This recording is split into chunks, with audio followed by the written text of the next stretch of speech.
judulnya adalah Ibadah dan Musik HKBP dalam konteks keragaman generasi di era revolusi industri 4.0.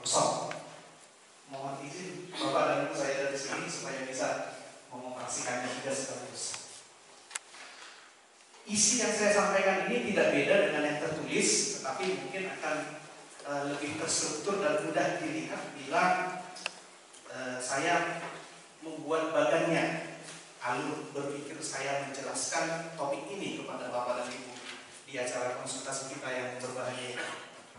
Saya menggunakan metode berdasarkan basis keilmuan saya, yaitu di dalam pastoral counseling, dan ada satu metode yang dikembangkan oleh seorang ahli namanya Stephen Pattison yang menggunakan pendekatan analisis fenomenologi praksis, dan metode dia ini disebut dengan methodological spiral karena dia nanti yang 6 poin ini seperti spiral, seperti pel yang akan selalu bergerak. Jadi bukan siklus berawal dari satu titik berakhir di titik yang sama, tetapi dia spiral. Proses ini akan berulang tetapi tidak pernah berhenti di titik yang sama. Langkah-langkahnya ini ada 6. Yang pertama itu dimulai dengan mencoba mencari insight dari realita yang kita miliki. Lalu yang kedua nanti mulai mencari suspicion, hal-hal apa yang agak mencurigakan, mengganggu, meresahkan, yang mungkin perlu dijawab. Lalu yang berikut adalah mencoba melihat secara analisis yang lebih terarah kepada konteks yang sedang dihadapi. Lalu yang keempat nanti mencoba menghubungkannya, apakah ada teori maupun praktik tertentu yang bisa membantu untuk mengerti dan memahami konteks itu, sehingga nanti tiba kepada awareness dan komitmen. Jadi ada semacam kesadaran dan komitmen. Lalu komitmen itulah nanti yang akan berlanjut kepada pencerahan yang baru. Dan yang nomor 6 ini pun nanti pada waktunya nanti akan ditinjau ulang. Jadi yang nomor 6 ini akan kembali menjadi nomor 1 dan demikian seterusnya. Itu sebabnya disebut dengan metodologi spiral. Nah, oleh karena itu saya mulai dari insight, yaitu realita keragaman dalam gereja kita, gereja HKBP.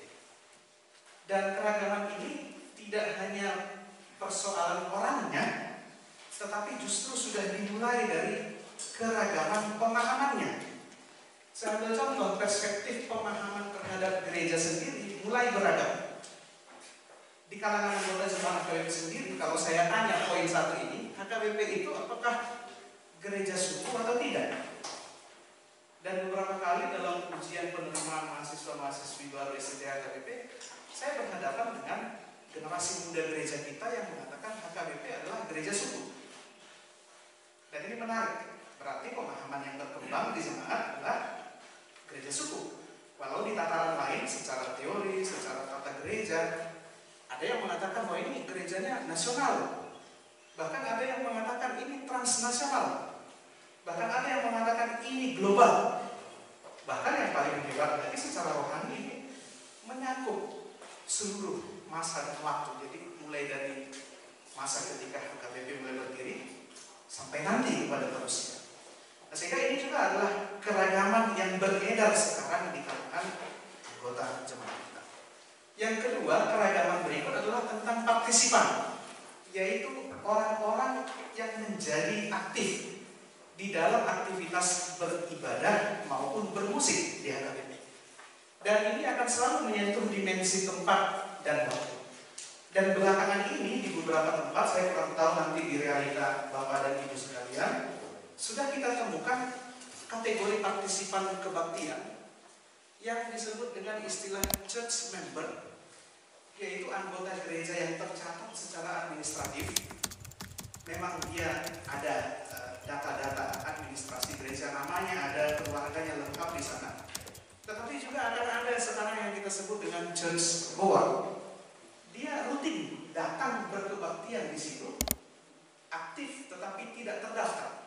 Saya ambil contoh yang sederhana, HKBP Center Kota. Itu kalau kebaktian jam 8.30 itu rata-rata 850, bahkan kadang-kadang sampai 1.000 peserta kebaktian. Tetapi kalau kita lihat statistiknya, church membernya sudah jelas tidak mencapai angka sedemikian.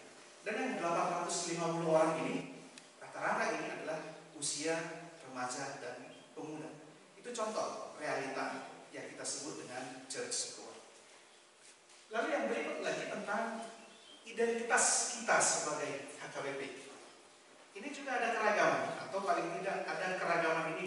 Kita lihat ada dua kiblat lah yang agak dominan. Yang satu menyuarakan semua aktivitas beribadah dan bermusik kita ini maunya seragam lah. Seragam yang dimaksud bahkan seragam sampai nomornya, ayatnya, kalau boleh kembar. Jadi dimanapun orang datang, kesannya seolah-olah akan menikmati suasana peribadahan yang sama. Tapi pertanyaannya, apakah memang demikian? Nanti dalam diskusi, baik nanti diskusi di sesi ini maupun di dalam percakapan berikutnya, saya yakin Bapak dan Ibu boleh mempertimbangkan apakah memang keragaman dalam pemahaman supaya seragam, ini pendapat yang pertama ini, betul-betul bisa menjawab realita HKBP sekarang ini. Jadi konsep tadi ya, bahwasanya ibadah dimanapun, begitu datang kesannya kembar. Atau supaya lebih mudah kita pahami, misalnya kalau kita pergi ke minimarket dengan label tertentu, kita paling tahu ya, ada namanya tertentu. Kalau kita masuk ke label yang sama, itu selalu posisi barang dagangan itu sama semua, strukturnya di dalam sama. Atau kalau kita katakanlah Alfamart atau Indomaret, itu supaya lebih mudah kita paham. Kadang-kadang kita sudah hafal, kalau hafal posisinya Indomaret Kaltung, itu kalau udah masuk ke Indomaret di Siantar, itu biasanya nggak kesulitan mencari barang yang kita beli, karena biasanya lokasi penempatannya itu mirip-mirip denahnya. Itu yang dimaksud tadi dengan penyeragaman. Tetapi ada lagi yang lain yang mengatakan, bukankah lebih baik kalau yang dilakukan itu adalah penguatan identitasnya? Identitas ber-HKBP ini misalnya apa? Oh, kebaktiannya ragam bahasa.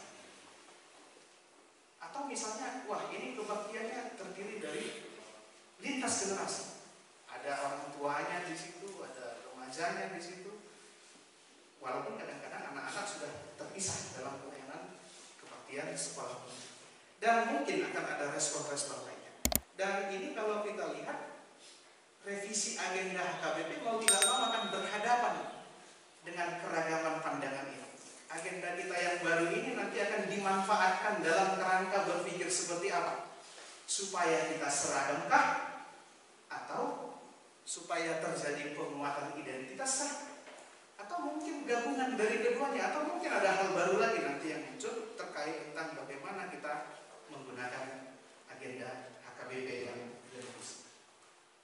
Nah, yang berikut lagi keragaman kita adalah perspektif terhadap ibadah dan musik gereja. Saya tidak lagi terlalu lama bercokol tentang apa itu ibadah dari perspektif teologi dan biblika, karena saya yakin sudah banyak referensi dari Bapak dan Ibu terkait hal itu. Tetapi secara umum, yang pertama sekali kita lihat keragaman itu tentang fokus ibadah. Kalau kita sederhanakan rumusannya dengan istilah ibadah itu adalah bakti kepada Tuhan Allah, maka kadang-kadang kita akan segera tiba kepada referensi ayat ini. Di mana 2 atau 3 orang berkumpul dalam namaku, di situ aku ada di tengah-tengah mereka. Tetapi dari landasan biblika yang sama ini, orang bisa memahaminya berbeda tentang apa itu artinya tempat atau rumah ibadah. Sekarang ada kelompok Kristen yang nggak persoalan, mereka ibadah di mall lantai 4, di gedung bekas bioskop, mau di gedung pertemuan, itu bagi mereka nggak masalah. Dan kadang-kadang ketika HKBP sedang berinteraksi dalam kegiatan-kegiatan ekumenis, kadang-kadang itu menjadi sebuah realita yang nggak bisa juga kita sadar. Ketika tempat ibadah itu menjadi sebuah lokasi yang cenderung ditentukan oleh umat. Nah, ini mungkin yang menjadi persoalan, dan kebetulan saya bukan bidang biblika, tetapi paling tidak referensi dari biblika banyak dari mereka yang mengatakan Matius 18 ayat 20 ini tidak langsung bicara tentang situasi kebaktian.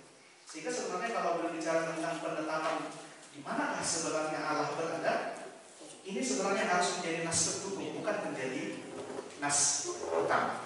Tetapi tidak bisa kita pungkiri, misalnya di gereja HKBP dalam proses untuk kita katakanlah membidani tanda petik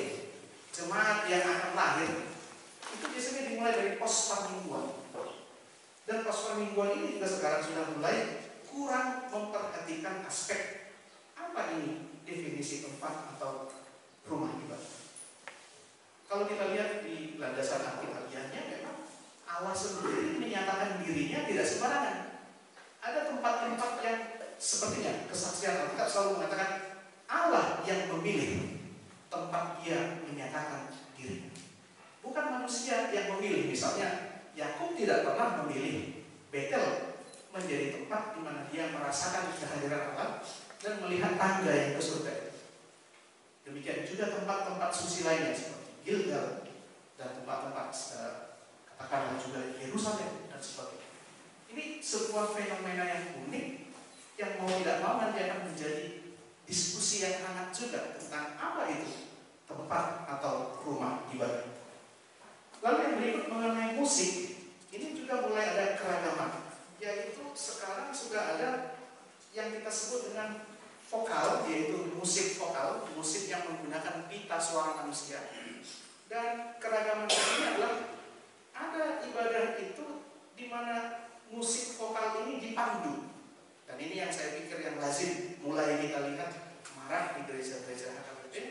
Ada pemandu lagu yang sering kita sebut song leader. Tetapi dalam prakteknya, dalam beberapa situasi tertentu, anggota jemaat jadi merasa mereka sedang diwakili bernyanyi, yang menyebabkan anggota jemaat memilih untuk menikmati perwakilan itu. Jadi posisinya hampir mirip kayak Tuhan yang mendengarkan lagu itu sekarang. Mungkin karena indahnya komposisi nyanyian yang disampaikan dan sebagainya.